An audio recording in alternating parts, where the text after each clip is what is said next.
Hello friends, I am Pradeep Yadav and I am working as a Deputy Controller of Examination in a private university. So in video I will discuss about UGC grading system. So please don't be confused about CBSE grading system because CBSE grading system generally applicable for intermediate school, high school. But UGC grading system is applicable for university degrees.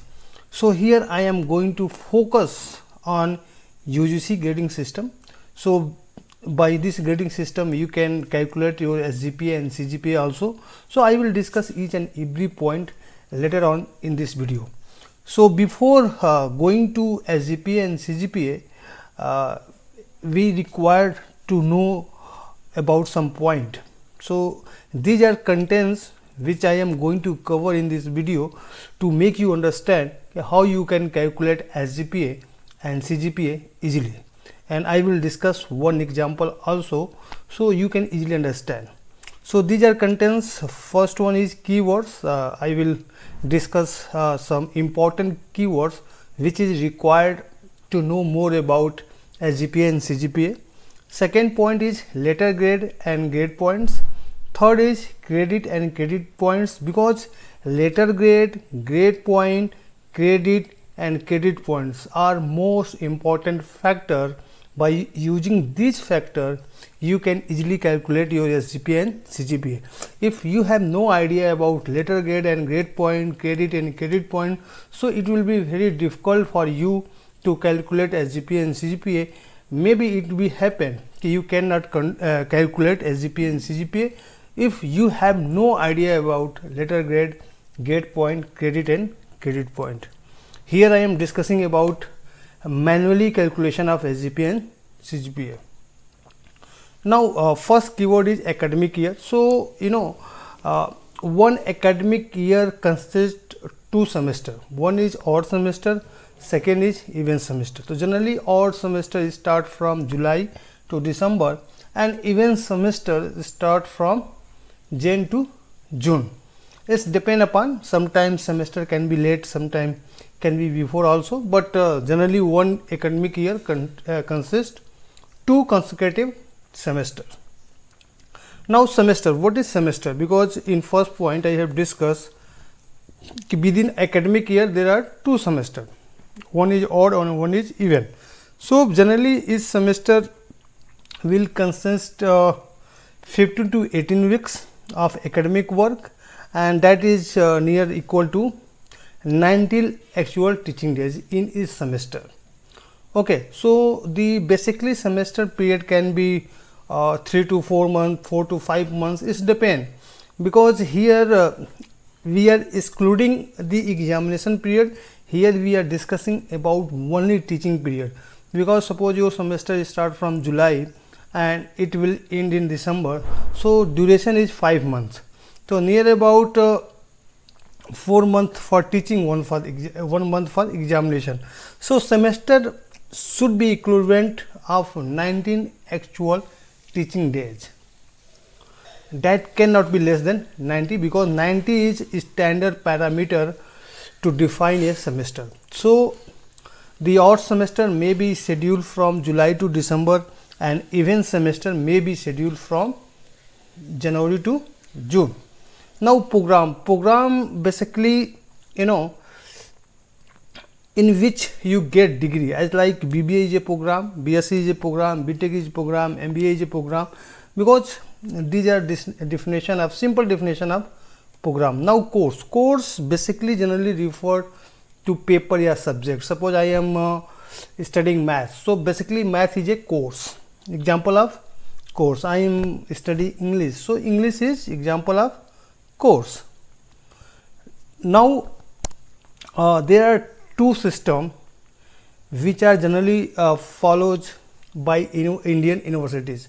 First one is choice based credit system and second one is credit based semester system. So mostly what I have seen, mostly Indian universities follow the concept of credit based semester system. Okay, so let me discuss one by one. First one is choice based credit system. So the CBCS, choice based credit system, provide choice for students to select from the prescribed courses. Means student can select his or her course from some defined courses. Okay, it's totally depend upon student choice. Second is credit based semester system. Under the CBSS, the requirement for awarding a degree or diploma or certificate is prescribed in terms of number of credits to be completed by a student. So meaning is this, if someone is doing BBA, so he or she has to gain at least some predefined number of credits. So generally I am taking an example, if 3-year courses, so your total credit should not be less than 150. So a student to fulfill that degree, anyhow he or she has to earn the credit 150 or more than 150. Actually I am taking generally simple example to make you understand what is meaning of credit based semester system.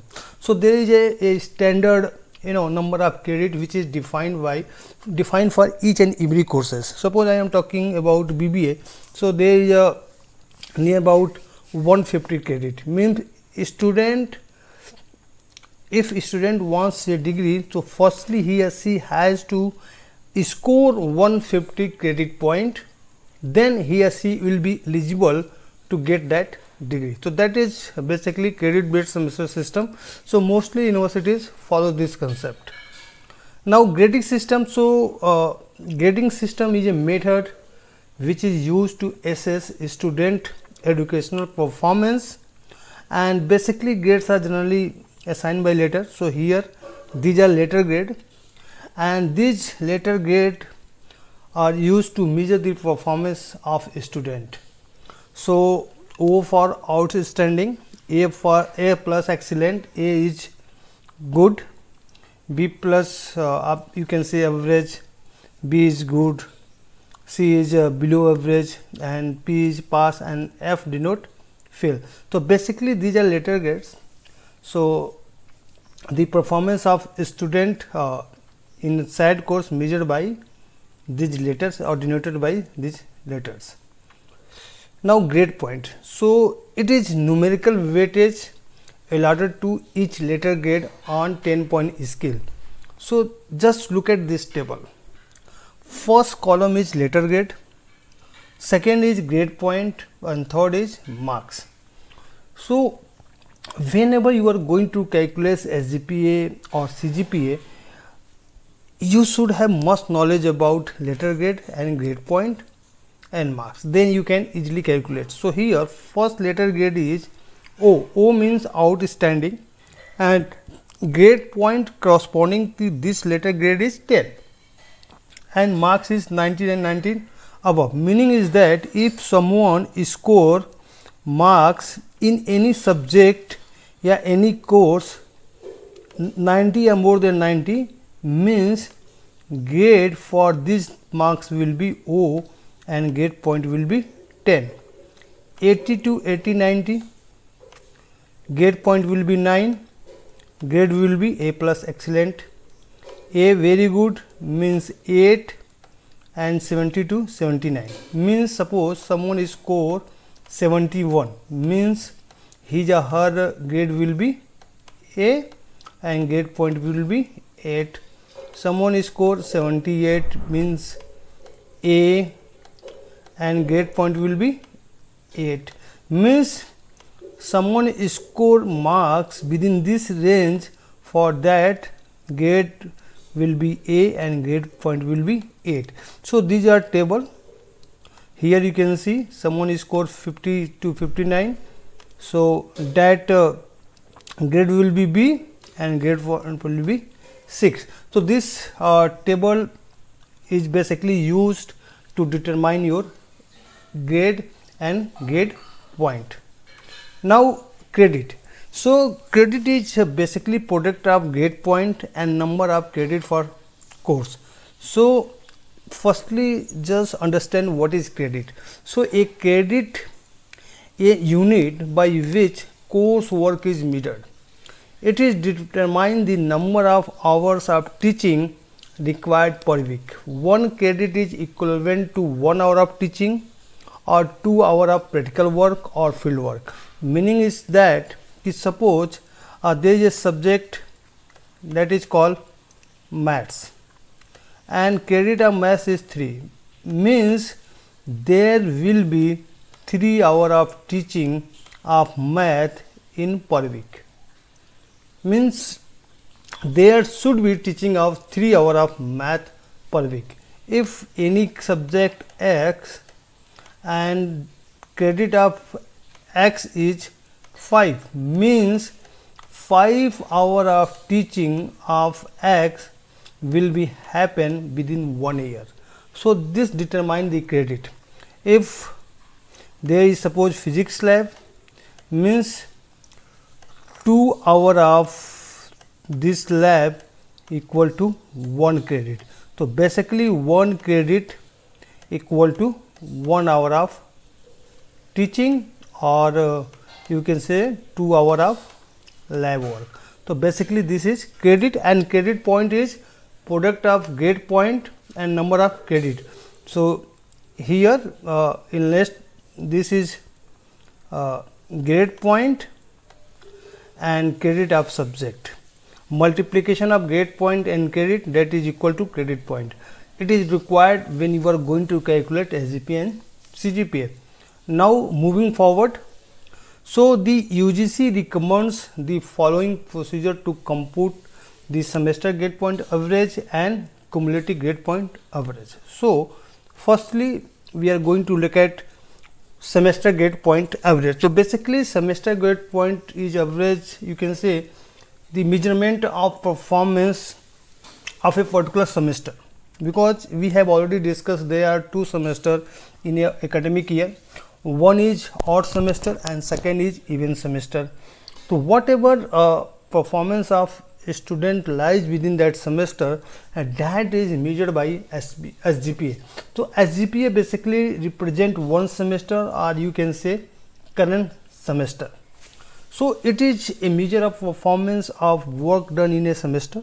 It is ratio of total credit point secured by a student in a various course registered in particular semester and total credits taken during that semester.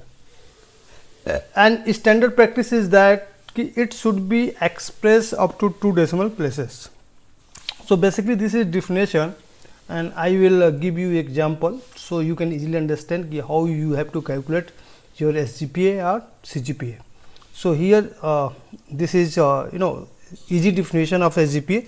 The SGPA is a ratio of sum of the product of the number of credit with the grade point scored by a student in all the courses taken by a student and the sum of number of credit of all the courses undergone by a student. So there is a formula SGPA equal to, here you can see CI. CI means credit, GI means grade point, and divided by total credit. So move forward, just let me take example so you can easily understand. Okay, now CGPA, it is a measure of overall cumulative performance of a student overall semester. Here we are talking about all the semester which is completed by a student. Okay, this is formula. Now moving towards most important point, how you can calculate SGPA and CGPA. Just focus on this table so you can easily understand. So look at here, these are course. Suppose these are some subjects, this is mathematics, English, whatever you take example. These are your subject and these are credit. Credit means there should be 3 hours of teaching of course 1 per week, 4 hours of teaching course 2, 3 hours of teaching of course 3. So basically these are credit. Okay, on these are letter grade. Letter grade means student has had score marks between 70 to 79 in this subject. B plus means 60 to 69.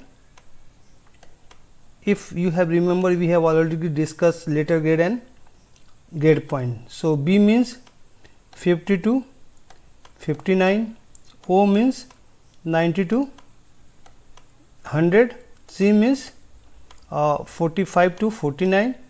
So from that table we can generate letter grade, and these are grade point corresponding these letter grade 8, 7, 6, 10, 5, 6.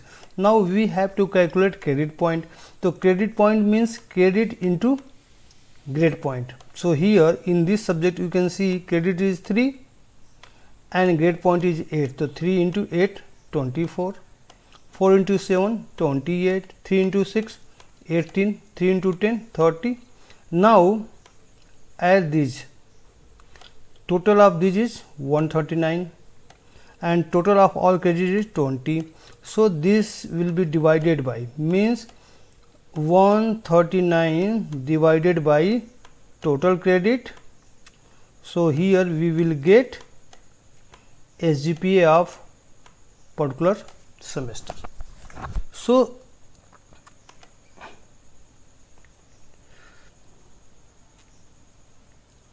here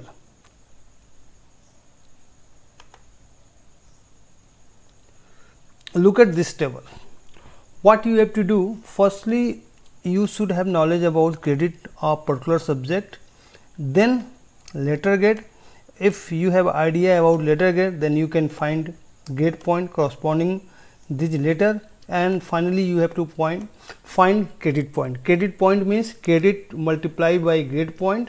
So here corresponding each subject, here you can find 24, 28, 18, 30, 15 and 24. Now add all this credit point. Here we will get 139 and total credit is 20. So 139 divided by 20, we will get 6.9. Now talking about CGPA. So CGPA generally give the cumulative grade point, you can say. So here suppose there are 6 semester, example of 6 semester. In first semester credit is 20, SGPA is 6.9. Second semester credit is 22, SGPA is 7.8. Now you have to calculate what is final CGPA. So what you have to do, 20 into 6.9 means total credit of first semester into SGPA, total credit of second semester into SGPA of second semester, total credit of third semester, SGPA of third semester divided by total credit of all semester. So here we will get 6.7, means this is your final CGPA or final performance. And finally after completing degree, your performance will be measured by CGPA, not SGPA. SGPA is used for measurement of particular one semester, you can say current semester or one semester, and CGPA is measured till how many semester you have completed.